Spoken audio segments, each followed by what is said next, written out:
Hello, everyone. So I've had the question of how you can use Google Slides to create a storyboard for a project. And I think this is a lovely question. I love having students storyboard chapters or plays or short stories and imagine what it would be like on film or imagine it as a graphic novel.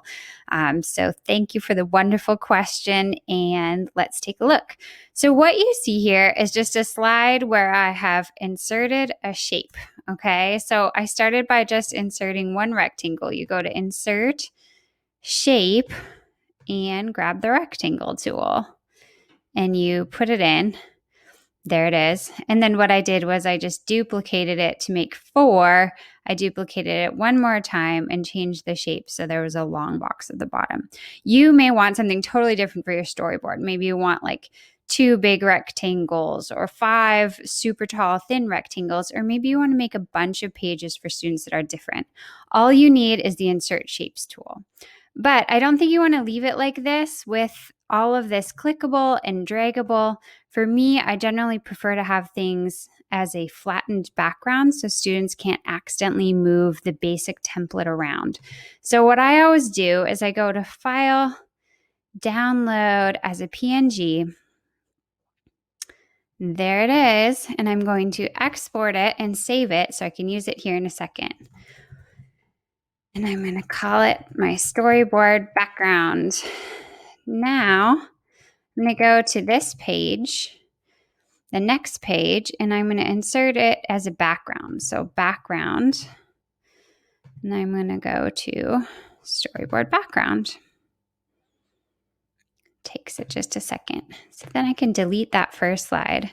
And what I have here is a nice storyboard background that if you click, nothing happens, which is important. So now you can see I have put in some transparent little people from that I picked up from Pixabay, which is a free legal image storehouse on the web. You could use something else, but this is just what I grabbed. And I'm going to provide you with a copy of this here. So if you want to let your students use these little people, you can. And then I inserted some shapes using the shapes tool. I inserted sort of like a pow or kaboom or creak or whatever sort of sound box, a dialogue box, and a thought box. And from here, students can really create a storyboard as they wish. Is it a little rudimentary? Yes, it is. You may have some really artistic kids who take this in a completely different direction and grab their own images from the web or find a way to draw things and then upload them. That's all fantastic. But this will allow every student to create something.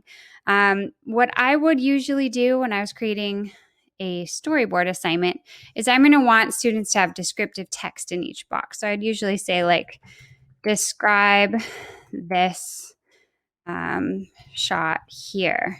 And I want them to talk about like lighting, sound, perspective, close-up, etc. And you can give more thought to this, but you can put something like that in each box. It's just the same in every box. They need to kind of describe it. And then they can go to anything they want, and they're probably just going to grab a duplicate so they can still leave this palette over here to use anytime. And so maybe in the first box, they're going to have somebody talking to another somebody. So they're going to duplicate it again.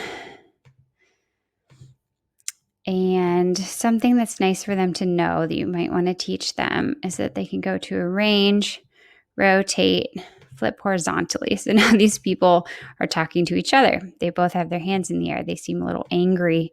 Maybe I'm going to put a little angry box here and insert something like boom.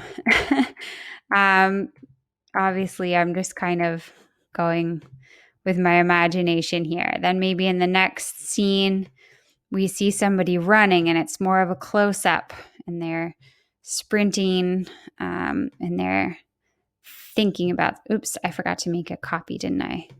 You guys, it's my own rules. So I'm going to duplicate that and pull it over here, and I'm going to make it more of a close-up. And I'm going to bring in a thought bubble, and I'm going to rotate it. Oops. As I just learned how to do. arrange, rotate, flip horizontally. So as students are learning some of what they need to know to create this storyboard, they're also learning a lot about how to manipulate images in Google Slides and how to make their graphic design effective, which is a pretty fantastic skill in the modern world. It's a skill I use constantly in my job. And I think the same is true for many jobs in our field now that imagery and words are so closely aligned. I'm going to put in another text box, describe this shot here. And it's just going to keep going, right? They can just continue to monkey around. And if they want to do things with like the color of the background, or if they want to pull images from elsewhere on the web of like a mountain scene or a dark workshop, hopefully you're starting to imagine that this could be a lot of fun. They could kind of take this as far as they wanted to. This could be like a 15-minute activity where they're getting ready for discussion and they're just sort of going back through and reviewing the reading. Or this could be like a huge project where they have 10 different slides and they're creating a film trailer for a novel and they need to storyboard out the critical sections. I've done quite a bit with storyboarding. I did a major project with it once with The Great Gatsby, and it was wonderful fun. The other thing about providing sort of a basic layout like this on Google Slides is that you can take it from here and you can say, build your rough draft here in Google Slides with these stick figures and these sort of predetermined layouts, and that'll help you get over your fear and your artistic hangups. And then from there, if you wish, move to paper, draw it out, make it your own, add the details you were wishing you could add in the Google slide. So hopefully that gives you a sense for how you could start experimenting with storyboarding. I am going to give you access to this if you want to use these little transparent guys and call outs. This can be a starting point for you to create your own storyboard extravaganza.